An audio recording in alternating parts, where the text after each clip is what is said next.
7절로부터 12절까지 있는 말씀입니다.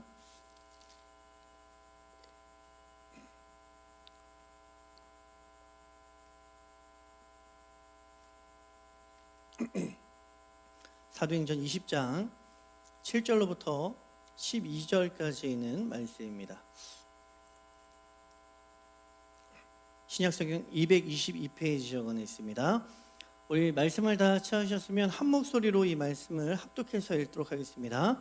그 주간의 첫날에 우리가 떡을 떼려 하여 모였더니 바울이 이튿날 떠나고자 하여 그들에게 강론할새 말을 밤중까지 계속하매 우리가 모인 윗다락에 등불을 많이 켰는데 유두고라 하는 청년이 창에 걸터 앉아 있다가 깊이 졸더니 바울이 강론하기를 더 오래 하매 졸음을 이기지 못하여 3층에서 떨어지거늘 일으켜보니 죽었는지라. 바울이 내려가서 그 위에 엎드려 그 몸을 안고 말하되 떠들지 말라, 생명이 그에게 있다 하고 올라가 떡을 떼어 먹고 오랫동안 곧 날이 새기까지 이야기하고 떠나니라. 사람들이 살아난 청년을 데리고 가서 적지 않게 위로를 받았더라. 아멘. 네, 오늘 이 말씀은 복이 있는 사람, 행복한 사람이네요. 행복한 사람이라는 제목으로 제가 이 원고에다가는 복이 있는 사람이라고 딱 적었다가 조금 더 이제 복이 있는 사람이라는 그 제목보다 그 원문의 더 정확한 표현은 사실은 행복입니다. 행복. 그래서 행복한 사람이라는 제목으로 좀 변경을 했습니다. 그래서 행복한 사람이라는 제목으로 이 말씀을 함께 나누면 좋을 것 같습니다. 그 오늘 본문에 보면은 그 유두고라는 한 청년이 이 스토리의 주인공으로 등장을 합니다. 약간 바울의 이 1, 2, 3차 선교 여행이 이 사도행전 안에 이렇게 기록되어 있는데 우리가 쭉 살펴봤잖아요. 그런데 바울의 선교 여행 가운데 있었던 굉장히 좀 흥미로운 에피소드, 그러니까 되게 짧은 에피소드예요. 7절부터 11절, 사실은 이 사건 자체는 11절까지 이 기록이 되어 있는데 뭐 한 4절 정도 되는 굉장히 짧은 에피소드입니다. 그래서 굉장히 짧게 소개가 되고 있죠. 그런데 오늘 본문이 주는 의미를 이해하기 위해서는 먼저 우리가 사도행전의 전체적인 내용들이 어떻게 흘러가고 있는지를 좀 알면 좋을 것 같습니다. 특히 이 20장은 이제 이 바울이 1, 2, 3차 전도 여행 가운데 이제 3차 전도 여행을 마치고 20장 17절에 보면은 아마 그 성경의 작은 소 제목에 이렇게 써져 있을 거예요. 에베소 장로들에게 고별 설교를 하라, 이렇게 기록이 되어 있는 성경들이 있을 것입니다. 그러니까 17절부터는 에베소 장로들을 향하여 고별 설교를 하면서 이제 자신의 모든 전도 여행을 마무리하는 장이에요. 그러니까 전도 여행의 마무리, 고별장이 바로 20장입니다. 그리고 21장에서는 바울이 어디로 가냐 하면 예루살렘으로 돌아가게 되고, 그리고 이 예루살렘에서 바울이 체포가 되죠. 체포되는 과정들을 담고 있습니다. 그래서 선교 여행의 마지막은 사실 20장이 마지막입니다. 그래서 이 20장이 바울의 1, 2, 3차 전도 여행의 마지막 고별 설교가 있는 장이다 라고 볼 수가 있는 것이죠. 그리고 그 고별 설교 이전에 오늘 이 유두고 에피소드가 있다라는 것입니다. 오늘 스토리를 한 단어로 표현하면 뭐가 될까 고민을 해봤는데 부활이에요. 부활. 스토리를 그냥 한 단어로 딱 요약을 하면 부활 사건입니다. 이 죽은 자가 살아났다라는 거죠. 죽은 자가 살아났다는 이 부활이라는 단어는 성경의 다른 부활 사건과 관련성을 생각나게 하죠. 성경에서 혹시 다른 부활 사건들 생각나시는 것이 있습니까? 여기 보면은 구약 성경에도 이미 엘리야가 사르밧 과부의 아들을 이렇게 살리는 사건이 있고, 또 엘리사가 수넴 여인의 아들을 이렇게 그 살린 사건이 있죠. 기적적으로 뭐 아들이 아프다 하다가 이제 죽었는데 그 엘리사가 찾아가서 기도하여서 살려낸 그 수넴 여인의 아들 사건이 있습니다. 그리고 이 신약으로 오면은 예수님께서 야이로의 딸을 이렇게 살린 사건이 있잖아요. 예수님께서 뭐라고 이야기하죠? 야이로의 딸을 살리면서 그 유명한 소녀여 일어나라, 달리다 굼, 이게 우리가 그 몇 가지 알고 있는 그 아람어 그죠? 성경의 그 원어 중에 하나인 달리다 굼 아람어를 이렇게 우리가 알고 있는데, 그 달리다 굼 하면서 이제 그 소녀를 이렇게 살린 장면이 있죠.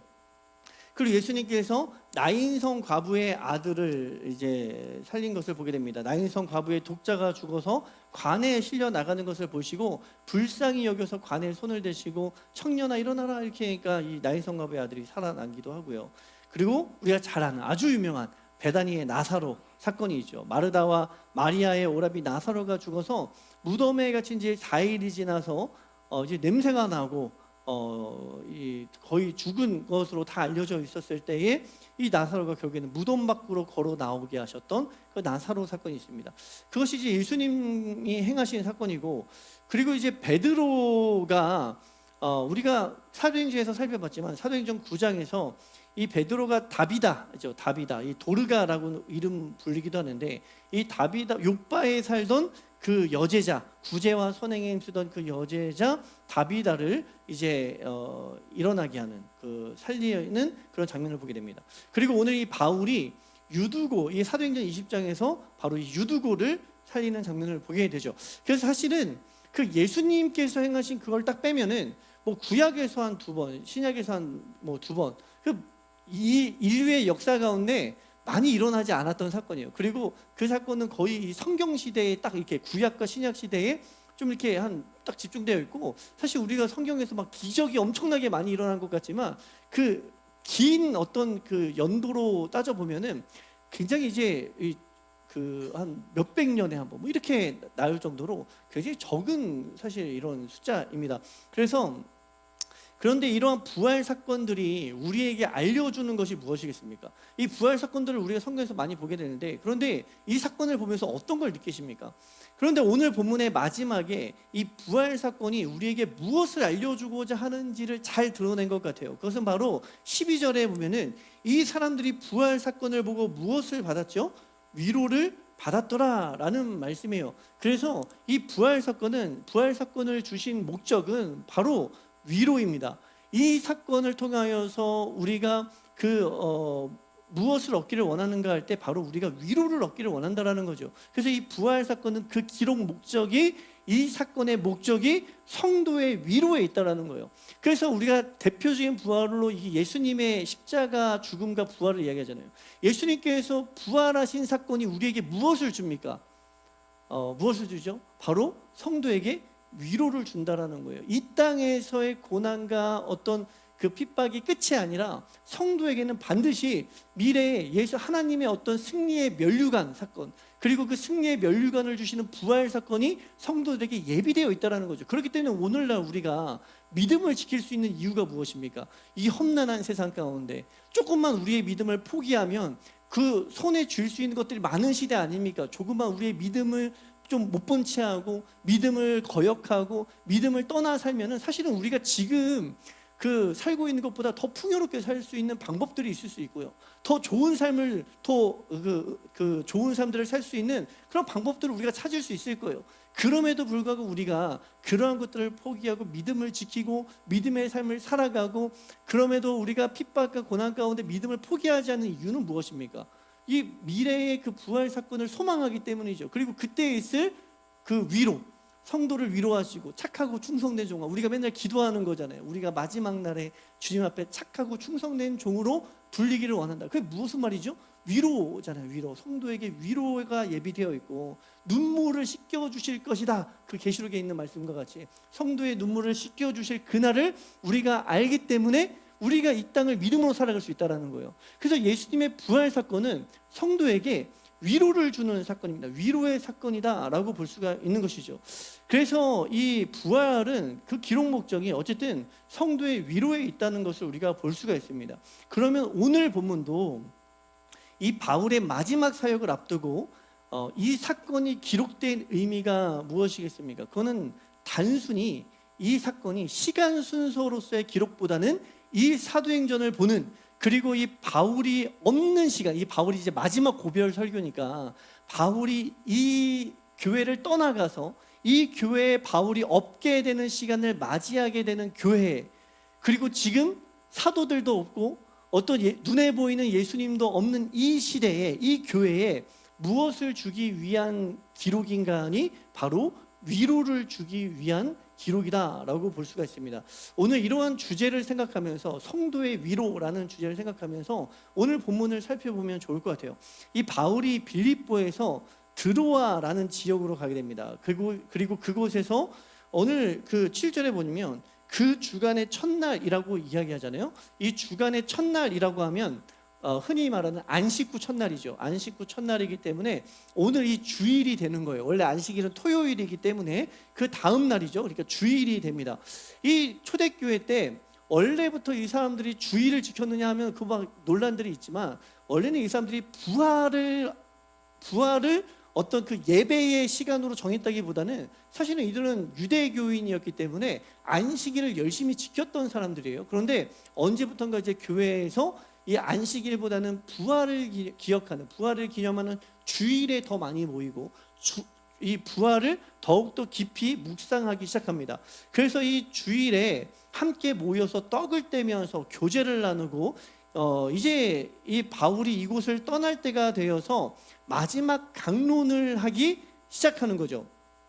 이 주일에 함께 모여서 떡을 떼고 교제를 나눈다라는 것은 이 단순하게 성찬만을 의미하는 것은 아닙니다. 이것을 오늘날은 뭐 성찬으로 많이 이야기하지만 떡을 떼고 이 교제를 나눈다는 걸 성찬으로 이야기를 많이 하지만 사실 성찬 이전에는 그냥 식탁 교제였어요. 성도들이 모여서 식탁 안에서 믿음을 나누고 서로 격려하고 위로하고 이 당시에 이 초대교회가 많은 핍박을 당했던 시기이기 때문에 식탁 안에 모이면 얼마나 할 얘기가 많겠어요. 오늘날 그 권사님들도 보니까요, 평일에 이렇게 와서 뭐 하다가 누가 다른 분들이 오셔서 식탁에 잠깐 앉으시잖아요. 그러면 원래 왔던 목적을 잊어버리고 막 서로 뭐 이게 일상 막 나누고 뭐 믿음 얘기하고 신앙 얘기하고 이러다가 시간 다 보내시기도 하더라고요. 그러니까 얼마나 할 얘기가 많겠습니까? 그러니까 믿는 자들이 일상에서 막 치열하게 살다가 모이니까 할 얘기가 많은 거예요. 그러니까 그 안에서 함께 먹으면서 그리고 교제 나누면서 이게 성도의 교제인 거죠. 그러면서 떡을 떼면서 교제를 나누고, 그리고 중요한 거는 바울이 이곳을 떠날 때가 되어서 마지막 강론을 하기 시작합니다.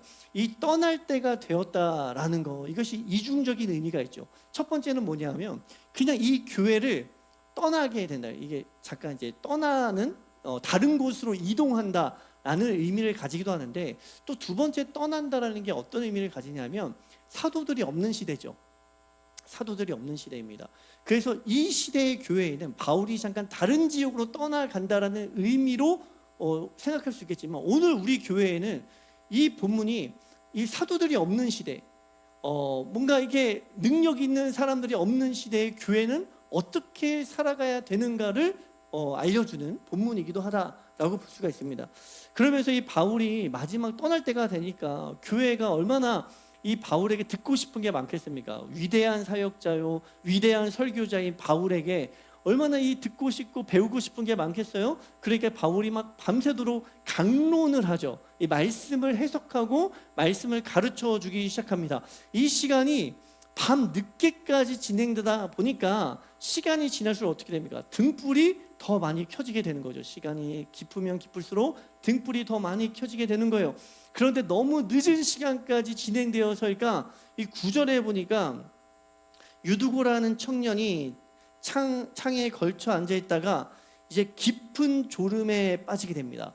깊은 졸음에 빠졌다가 결국에는 졸음을 이기지 못하고 그만 3층에서 떨어져 죽게 되는 거예요.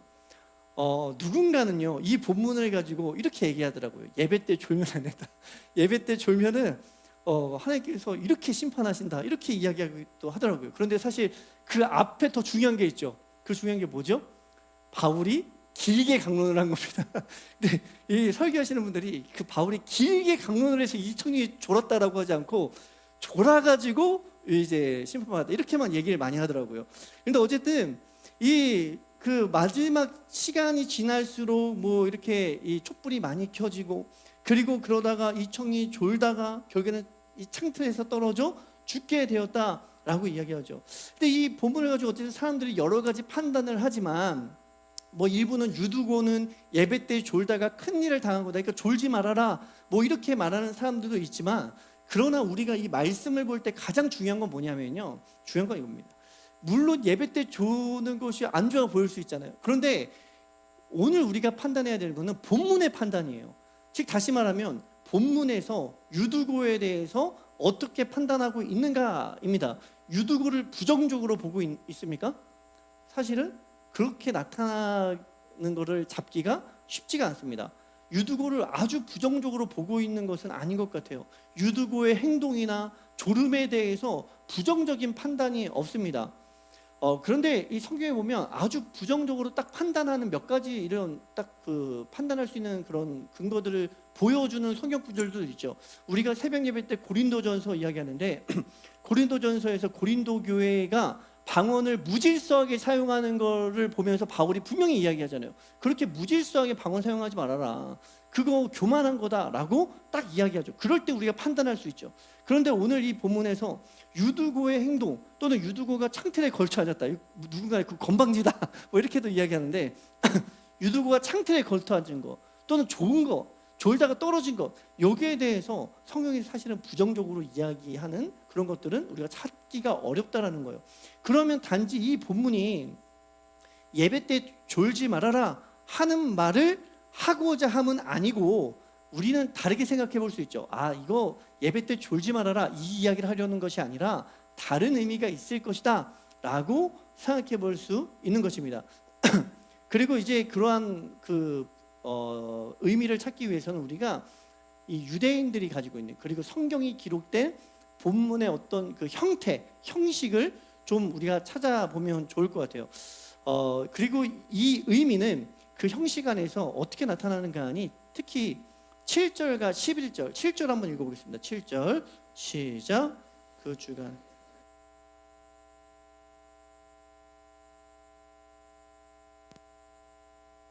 말을 밤중까지 계속하며 그리고 11절도 한번 읽어볼게요. 11절 시작. 올라가 떠나니라. 7절과 11절을 보면 어떤 생각이 드십니까? 사실은 동일한 표현이 반복되고 있는 걸 우리가 보게 돼요. 7절과 11절에 반복되는 표현이 뭐가 있습니까? 떡을 떼어 먹고 강론하였더라. 이 11절에는 이야기하였더라라고 되어 있는데 이 강론입니다. 서로 이제 말씀을 나눴다 이런 이야기를 하고 있는 것입니다. 그래서 이 떡을 떼어 먹고 강론하였더라 이 어떤 그 메시지가 7절과 11절 다시 말하면 이 이야기를 앞뒤로 둘러싸고 있는 거예요. 이거를 이제 흔히 말하는 문학적인 용어로 인클루지오라고 이야기를 하고 있습니다. 앞과 뒤를 감싸고 있다라는 거예요. 따라서 이 본문이 앞뒤로 반복되어서 설명되는 떡을 떼고 말씀을 나누었다라는 이 구절이 이 가운데 있는 그 가운데 사건인 유두고 사건을 해석하는 열쇠가 된다라는 거죠. 이 스토리를 둘러싸고 있는 이 떡을 떼고 말씀을 읽었다라는 이걸 통해서 가운데에 있는 유두고 사건을 해석할 수가 있다는 겁니다. 흥미로운 건 뭐냐 하면 이 유두고라는 이름의 뜻이에요. 이 유두고는 굉장히 헬라적인 이름인데요. 그 이름의 뜻이 이 유라는 거는 좋게, 잘이라는 것입니다. 잘. 그런데 두고, 우리말로는 두고라고 번역이 되어 있지만 발음되어 있지만 사실은 튜케입니다. 튜케. 이 튜케라는 거는 운, 행운, 운명이라는 의미를 가져요. 그래서 유티케라고 이름을 부를 수 있을 것 같아요. 이름을 부를 수 있을 것 같습니다. 우리가 잘 아는 그리스 신 중에 혹시 들어보셨습니까? 티케라는 신이 있습니다. 잘 못 들어보셨죠? 티케 한번 사진 한번 보여주시겠어요? 사진. 제가 사진을 한번 찾아왔습니다. 이 티케 신이에요. 그런데 뭐 다른 신들하고 별로 차이점을 못 느낄 것 같은데 이 신이 가지고 있는 뭐 뿔이 있다고 합니다. 그런데 이 뿔이 이 행운을 주는, 재물을 주는 그런 어떤 그 뿔이라고 해요. 그래서 이 신은요 행운을 가져다주는 어떤 복을, 재물을 가져다주는 그런 신으로 알려져 있습니다. 이 티케라는 이름은 그리스식 이름이고요. 로마로 가면은 로마식 이름으로는 뭘로 불리냐 하면 포르투나예요. 포르투나. 근데 이 포르투나가 영어로 이제 바뀌면 뭐가 되냐면 포춘입니다. 포춘. 그래서 이 포춘이 뭐죠? 행운이잖아요. 그래서 행운을 주는 신으로 알려져 있어요. 행운의 여신입니다. 그래서 이 유두고라는 이름이 되게 특별하잖아요. 왜냐하면 이미 이방인이고, 그리고 유대식 이름이 아니라 헬라식 이름을 썼는데 그 이름에 헬라 신의 이름이 들어가 있는 거예요. 우리가 잘 알다시피 하나님의 이름이 이름에 들어가 있는 사람들이 몇 명이죠? 엘리야, 뭐 엘리사, 엘이라는 게 하나님의 이름을 붙여서 자기의 이름을 만든 거잖아요. 그런데 이 유두고가 마치 그거 같습니다. 유두고가 헬라 신의 이름이 자신에게 들어가 있는 거예요. 아마 태어날 때 기독교인이 아니었기 때문에, 이방인이었기 때문에 그런 이름을 지었겠죠. 중요한 거는 그의 이름의 의미를 표현하면 뭐냐 하면 잘행운입니다. 잘행운, 좋은 행운. 다시 말하면 행운이 있는 사람, 행운이 있는, 뭐 복이 있는 사람, 행운이 있는 사람. 누군가로는 이렇게 표현하더라고요. 행운아, 행운아라는 이름의 의미를 가지고 있다는 거예요. 그런데 이 행운이 있는 사람이에요. 이름의 뜻이 이 행운아 유두고인데, 이 유두고가 어떻게 합니까? 불행하게도 창문에서 떨어져 죽게 되었다라는 거예요. 아니, 행운이 있는 사람이면은 창문에서 떨어져도 어떻게 됩니까? 살아야 되잖아요. 근데 불행한 거죠. 창문에서 떨어진 것도 불행한데 떨어져서 죽었다니, 이거 엄청난 불행입니다. 굉장히 큰 아이러니죠. 이름에 걸맞지 않는 아이러니가 있는 거예요. 사람들이 매우 동요했을 것입니다. 그리고 바울은 그 떨어진 청년에게 막 뛰어내려갑니다. 뛰어내려가서 그 몸을 안고는, 그리고 이렇게 이야기하죠. 사람들에게 동요하지 말아라. 그의 영혼이 아직 있다. 그의 영혼이 있다라는 믿음의 선포를 합니다. 그리고 그 죽었던 유두고는 다시 살아난 사람이 되었고, 다시 바울이 이 살아난 청년 유두고와 함께 무엇을 합니까? 다시 11절에 보니까 올라가서 날이 새기까지 말씀을 강론하였다는 거예요. 어떻게 보면 되게 냉정해 보이는데, 아니 살았으면 좀 괜찮냐, 왜 그랬냐 이렇게 물어보지도 않고 다시 말씀 들어 올라와 해가지고 올라가서 말씀을 날이 새기까지 강론하였다라고 이야기하죠. 그래서 오늘 본문의 관심이 유두고가 사실은 이게 굉장히 급격하게 사건이 진행되잖아요. 그리고 뭐 살아난 유두고에게 괜찮냐, 뭐 무슨 일이 있었냐 이렇게 물어보지도 않고 다시 말씀을 들었다 이렇게 끝나고 있습니다. 그래서 오늘 본문의 관심이 단순하게 유두고가 죽었다가 살아난 그런 기적 사건에 있는 것이 아니라 사실은 반복되는 내용이죠. 말씀이라는 내용, 말씀이라는 단어, 그리고 늦은 저녁에서 날이 밝기까지 계속된 떡을 떼고 말씀을 나눈 것에 본문에 관심이 있다라는 것을 우리가 보게 됩니다. 그러면 이 본문이 무엇을 말하는 것일까? 12절에서 보면은 아까도 이야기했지만 사람들은 이 사건을 통해서 위로를 받았다라고 이야기를 하고 있어요. 사람들이 위로를 받은, 이 사건을 통해서 위로를 받은, 그러면 이유는 무엇일까? 질문해 볼 수 있겠죠. 우리가 이 본문이 바울의 마지막 전도 사역이라는 것을 안다면 이제 바울이라는 위대한 사역자가요, 이 자리에서 이제 없어지게 됩니다. 바울은 이제 이들을 떠나게 되는 거예요. 이럴 때 이들이 가지고 있는 불안감이 있지 않겠습니까? 우리는 항상 그런 얘기를 하잖아요. 우리 입으로 많이 고백을 하는데, 교회는 또 사역은 사람이 아니라 하나님이 하십니다. 우리는 사람을 보지 않고 하나님을 봅니다 라고 많이들 이야기합니다. 그러나 우리는 여전히 사실은 우리의 연약함 때문에 사람을 따라가잖아요. 좋은 사람, 훌륭한 사람, 능력 있어 보이는 사람을 열심히 따라가고, 사람을 의지하기도 하고, 사람을 바라보기도 합니다. 근데 그러한 사람이 없어졌을 때, 그러니까 마치 제자들에게 예수님이 없어졌을 때와 같죠. 그때 제자들이 엄청난 혼란 가운데 막 드러나잖아요. 그렇게 예수님께 3년 동안 훈련을 받고 예수님의 말씀도 들었던 이 사람들이, 예수님께서 하셨던 그 모든 말씀들을 실제로 들었던 사람들이, 교육과 훈련을 받았던 사람들이 예수님이 사라지니까 어떻게 하죠? 엄청난 혼란과 동요를 일으키는 걸 보게 됩니다. 그러니까 그 불안감이 있다라는 거예요. 그 내가 의지하던 사람이 없을 때 오는 불안감들 다 잘 아시지 않습니까? 그러한 교회의 불안감 속에서 오늘 본문은 이들을 살리는 것이 바울이 아니라, 사람이 아니라, 그리고 헬라의 신 티케가 아니라, 행운이 이들을 살리는 것이 아니라 이들에게 생명을 주고 살리는 것은 바로 말씀, 그리고 예배와 말씀이라는 것을 분명히 우리에게 보여주고 있는 거예요.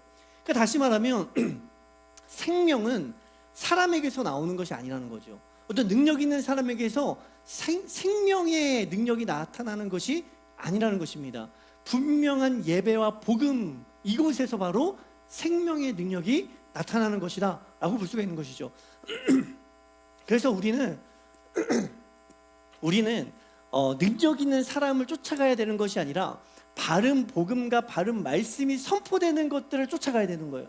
우리는 능력이 있어 보이고 위대한 사람을 쫓아가는 것이 아니라 바른 말씀과 바른 복음이 선포되고 바른 말씀이 진행되어지는 그 자리에 있어야 되는 것이다. 왜냐하면 생명이 그곳으로부터 나오기 때문입니다.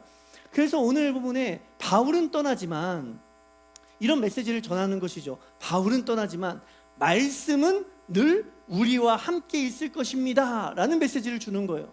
바울이라는 위대한 사역자는 떠나지만 하나님의 말씀은 늘 우리와 함께 있을 것입니다. 우리가 이 말을 흔히 뭐라고 이야기합니다. 뭐라고 이야기합니까? 임마누엘이라고 이야기하잖아요. 임마누엘, 하나님이 우리와 함께 하신다. 매일매일 우리가 그렇게 고백하면서도 우리는 우리가 의지하는 뭔가 사람, 뭔가 능력, 그런 것들이 없어지면 어떻게 합니까? 불안해하죠. 그러지 말라는 거예요. 예배와 말씀이 그 안에 우리 가운데 있다라고 한다면 우리는 그 안에서 생명을 얻을 수 있다라고 성도들을 위로하고 있는 것이죠.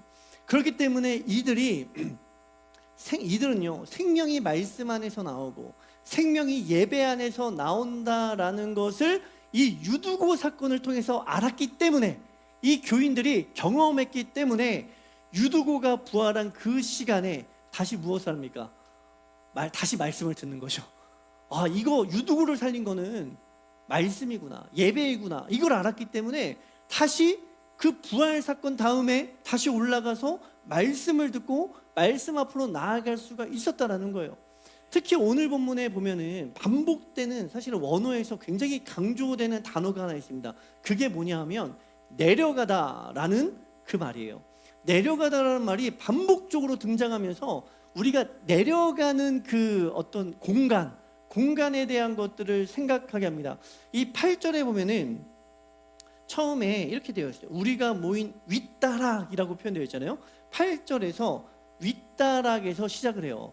위층입니다. 위층, 원어로는 위층인데 위층에 있는 거예요. 위에서 말씀을 듣고 있는데 9절에서 유두고가 창에 걸터 앉아 있다가 깊이 졸았다라고 이야기를 하고 있어요. 근데 이 깊이 졸았다라는 말은 원어로 보면은 깊은 잠에 떨어지게 되었다입니다. 그러니까 이가 그냥 깊이 그냥 졸았다라는 표현보다는 원어에서는 무엇을 강조하고 있냐면 이 사람이 깊은 잠에 떨어졌다라는 거예요. 뭔가 이 위에서부터 떨어지기 시작하는 거죠. 그리고 그 잠 때문에 어떻게 합니까? 깊은 잠에 떨어졌다가 3층에서 떨어지게 되고 3층에서 떨어진 것으로 끝나는 것이 아니라 결국에는 죽음에까지 떨어지게 되었다라고 이야기하고 있어요. 그러니까 굉장히 공간이 이동하죠. 공간이 어디에서 어디로 이동하는가 하니 위에서부터 아래로 죽음까지 떨어져 내려오는 거예요. 그런데 이것을 본 바울이 놀랍게도 바울이 어떻게 합니까? 이 청년을 향하여 바울도 떨어지는 거죠. 바울도 위에 있다가 3층에 있지 않았겠습니까? 근데 이 죽음까지 떨어진 이 청년을 보고는 바울이 어떻게 합니까? 내려오기 시작하는 거예요. 그래서 10절에 보니까 바울이 내려가서라고 되어 있어요. 바울이 내려가서 거기서 끝나는 것이 아니라 그에게 엎드려 이렇게 표현되어 있습니다. 근데 이 그에게 엎드렸다라는 이 말은 원어에 보면은 그에게 떨어뜨렸다라고 되어 있어요. 그에게 떨어뜨렸다. 이 바울이 이 쓰러진 청년을 안기 위해서 어떻게 해야 됩니까? 몸을 떨어뜨리는 거죠. 그 청년이 있는 곳까지 몸을 떨어뜨리는 거예요. 그리고 그 몸을 안았고 그리고 결국에는 이 청년이 살아나게 되었다라고 이야기를 하고 있어요. 이 사건은 이 공간이 떨어지고 그 바울이 이 청년을 따라서 내려오고 이 사건이 완전히 예수님의 모습과 굉장히 일치합니다. 예수님께서 행하신 모습을 바울을 통해서 보게 되는 거예요. 예수님의 어떠한 모습인가 하면 우리가 흔히 말하는 복음의 내용이죠. 복음의 내용을 바울을 통해서 보게 된다라는 것입니다. 이 요한복음 6장 41절부터 42절에 있는 말씀 우리가 함께 읽어보겠습니다. 다 같이 시작. 자기가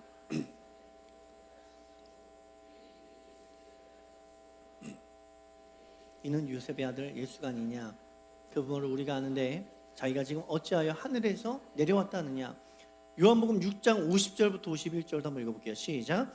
이는 하늘에서 내려오는 떡이니 주지 않게 하는 것이라. 나는 하늘에서 내려온 살아있는 떡이니 사람이 이 떡을 먹으면 영생하리라. 내가 줄 떡은 곧 세상의 생명을 위한 내 살이니라 하시니라. 예수님이 자꾸만 강조하는 게 있습니다. 그게 뭐냐면 자신은 하늘에서 내려온 그냥 떡이 아니라 생명의 떡이다라고 말씀하고 있는 걸 보게 돼요. 그러니까 예수님은요, 하늘에서 내려왔다는 걸 굉장히 강조하셨습니다. 왜 그렇습니까? 주님께서 우리에게 찾아오신 거예요. 죽음에 있는, 죽음까지 떨어진 우리를 위해서 떨어지시고 내려오신 사건을 굉장히 이 요한복음에서는 우리에게 알려주고 있는 것이죠. 그런데 이 바울이 동일한 표현을 빌립보서 2장 5절부터 8절에 어떻게 표현했는지 한번 우리가 다시 한번 읽어보겠습니다. 빌립보서 2장 5절부터 8절이에요. 시작. 너희 안에 이 마음을 품으라.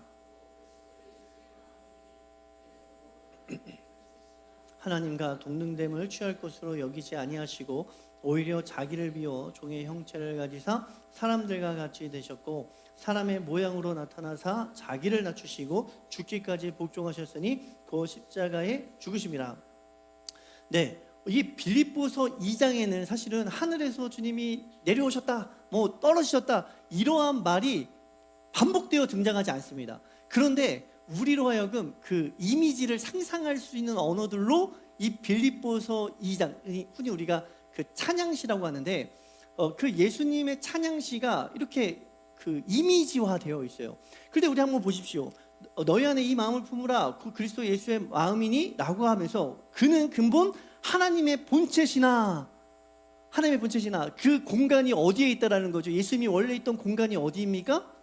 하나님과 함께 있었다는 거죠. 위에 있는 거예요. 그런데 이 공간이 어디로 이동하는지 보십시오. 하나님과 동등됨을 취할 것으로 여기지 아니하시고 하나님과 동일한 그 위에 있는 걸 여기지 아니하시고 자기를 비워 종의 형체로 내려오셨다는 거죠. 종의 형체를 가지사 갑자기 하늘에서 하나님과 함께 하셨던 예수님의 모습이 땅에 있는 사람에게로 공간, 우리의 시선을 이동시키는 거죠.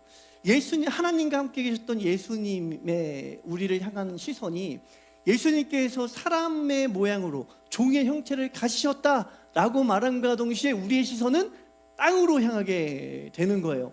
그러면서 단순하게 땅으로만 향하는 것이 아니라 어떻게 됩니까? 그 다음에 사람의 모양으로 자기를 낮추시고 죽기까지 복종하셨으니, 죽다라는 표현을 듣는 순간 우리의 시선은 또 어디로 갑니까?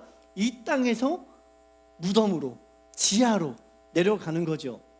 곧 십자가의 죽으심이라 라는 이 표현을 통해서 우리의 시선이 위에서 땅으로, 땅에서 아래로 내려가게 되는 걸 보게 됩니다.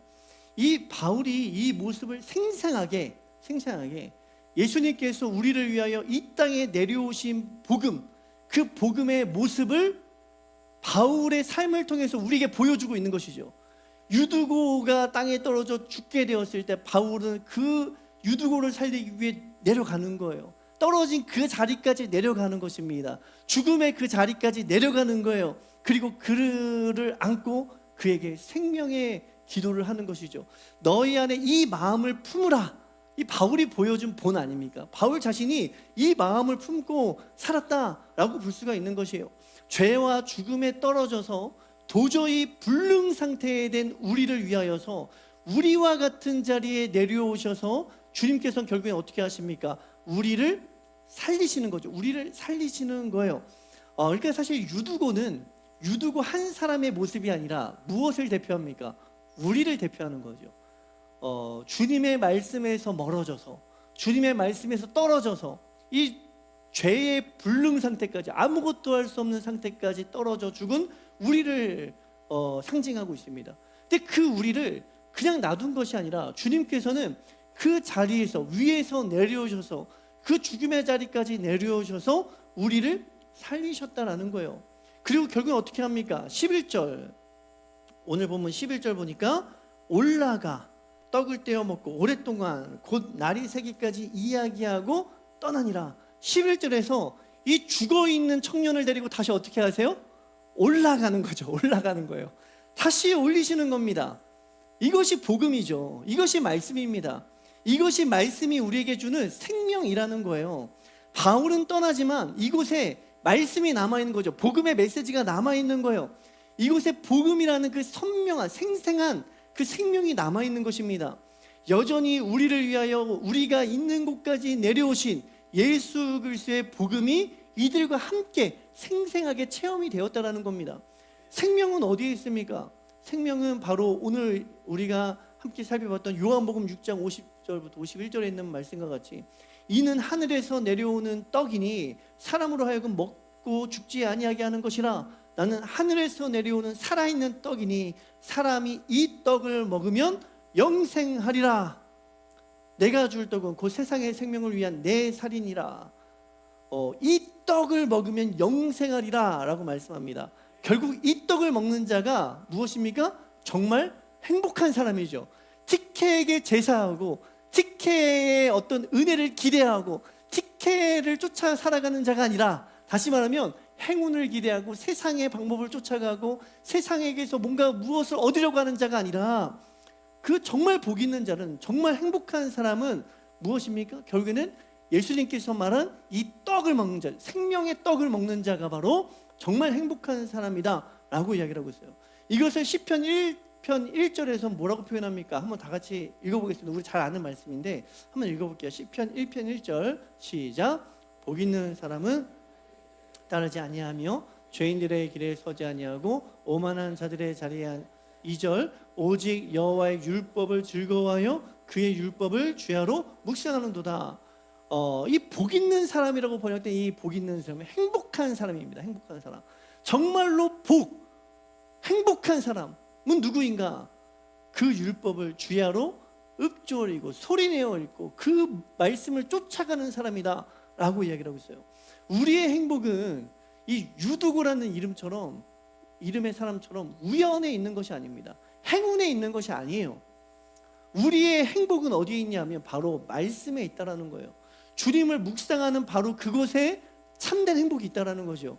예수님께서 나를 위해 이 땅에 내려오신 사건이 나의 사건으로 고백되어지는 순간에 바로 우리는 참된 행복을 찾을 수가 있다라는 거죠. 참된 위로를 받을 수가 있다라는 거죠. 이 유두고의 사건이 우리의 사건이 되어야 됩니다. 이 유두고라는 사람 네, 죄송합니다. 너무 과격해져서 이 유두고라는 사람이 단순하게 유두고 제3자가 아니라 내가 되어야 되는 거죠.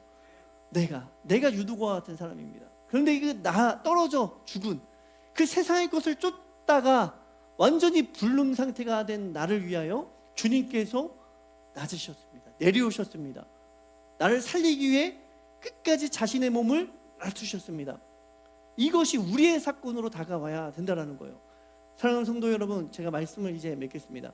이 유두고가 졸음을 이기지 못하고 3층에서 떨어져 죽음의 자리로 곤두박질 쳤을 때 바울은요 지체 없이 그 사망의 자리로 내려간 걸 보게 돼요. 그리고 그 차가운 몸을 끌어안고 다시 생명의 자리로 올려놓는 거죠. 이 모습은 정확하게 우리를 향한 예수 그리스도의 사랑을 보여주고 있습니다. 죄와 사망으로 완전한 나락으로 떨어져서 스스로의 힘으로 도저히 일어날 수 없는 불능 상태에 빠진 우리를 위해서 주님은 어떻게 하셨습니까? 저 높고 영화로운 하늘 보좌를 버리시고 이 낮고 천한 땅까지, 우리가 쓰러져 있는 바로 그 사망의 자리까지 친히 내려오셨다라는 거예요. 그리고 그 십자가에서 자신의 몸을 찢어서 어떻게 합니까? 생명의 떡으로 자신의 살을 내어주시죠. 죽었던 우리를 끌어안아서 영원한 생명의 자리로 다시 올려주셨다는 겁니다. 바로 이것이 복음이고 우리를 향한 주님의 다함 없는, 끝없는, 한없는 사랑이다라는 것입니다. 오늘 우리는 세상의 행운이 아니라 말씀을 붙드는 참된 복 있는 사람이 되기를 소망합니다. 사람들은요 세상의 행운, 즉 티켓을 바라보면서 살아가잖아요. 티켓, 뭔가 한탕 이런 것들을 바라보며 살아가잖아요. 그러나 그 세상의 행운은 어느 순간에 창밖으로 떨어져서 산산조각 날 수밖에 없는 위태로운 것들이에요. 정말로 내가 손에 행운을 움켜잡았다라고 생각되는 그 순간에 어느 순간 보면은 손 안에서 그 행운이 다 빠져나간 것처럼 보이는, 산산조각 나 버린 것처럼 보이는 그러한 모습을 우리가 경험할 때가 있습니다. 그것을 시편 기자가 뭐라고 이야기합니까? 손에 바람에 나는 겨와 같다. 손에 안에 뭔가 가득 쥔 것 같은데 손을 펴보니까 아무것도 없는 것, 사라져버린 것, 겨와 같다. 바람에 날린 겨와 같다라고 이야기해요. 세상이 주는 행운이 다 그러한 것들입니다. 바울이 떠난 뒤에 불안과 두려움에 떨 수밖에 없었던 그 드로아 교회 성도들을 진정으로 위로하고 살렸던 것은요, 우연이나 행운이 아니었습니다. 밤이 새도록 떡을 떼며 나누었던 하나님의 말씀과 성도의 교제, 예배였습니다. 위대한 사역자도 언젠간 떠나죠. 그리고 위대한 사역자들이 우리 가운데 지금 없습니다. 우리가 의지하던, 그리고 우리가 붙잡고 있던 세상의 조건들도 다 사라지게 될 거예요. 그러나 우리를 위해 이 땅 가운데 내려오신 예수 그리스도, 그 생명의 말씀은 주님께서 뭐라고 이야기했습니까? 임마누엘, 하나님이 영원토록 우리와 함께 하신다라고 약속하셨습니다. 그렇기에 그 말씀은 영원히 우리와 함께 있는 거예요. 우리의 삶의 해답을, 참된 복을 세상에서 찾지 아니하고 말씀 안에서 찾을 수 있는 저와 우리 성도님들이 될 수 있기를 주님의 이름으로 축원드립니다.